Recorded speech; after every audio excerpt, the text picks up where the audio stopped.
बढ़ते हैं दिलचस्प अजीब खबरों की दुनिया का। फ्रांस में एक शख्स ने अपनी 60वीं सालगिरह पर बगैर किसी रस्सी की मदद से फलक बोस इमारत पर चढ़कर किया।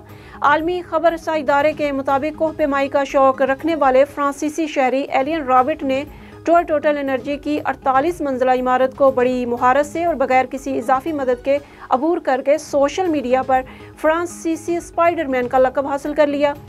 इमारत पर चढ़ते वक्त स्पाइडरमैन जैसा लाल लिबास ज़ेब तन किए एलियन रॉबर्ट ने यह कारनामा अपनी 60वीं सालगिरह के मौका पर अंजाम देकर ये पैगाम दिया कि अभी तो मैं जवान हूँ।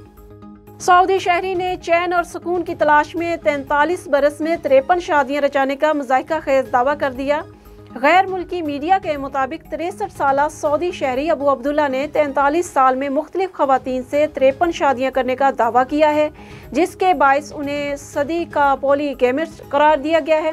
अबू अब्दुल्ला ने इंटरव्यू के दौरान बताया कि इसी तरह वो चैन सुकून हासिल करने की गर्ज से 43 बरस में 53 मुख्तलिफ खवातीन से शादियां कर चुके हैं और सबसे मुख्तसर शादी एक रात चली। जम्मू कश्मीर के जिला कुपवाड़ा में 3 बच्चों की मां सबरीना खालिक ने 10वीं जमात के प्राइवेट बोर्ड इम्तिहानात में टॉप पोजीशन हासिल कर ली। भारतीय मीडिया की रिपोर्ट्स के मुताबिक सबरीना ने 500 में से 467 नंबर लेकर 93.4% से टॉप पोजीशन हासिल की। उन्होंने रियाजी, उर्दू साइंस, सोशल साइंस में A1 ग्रेड हासिल किया।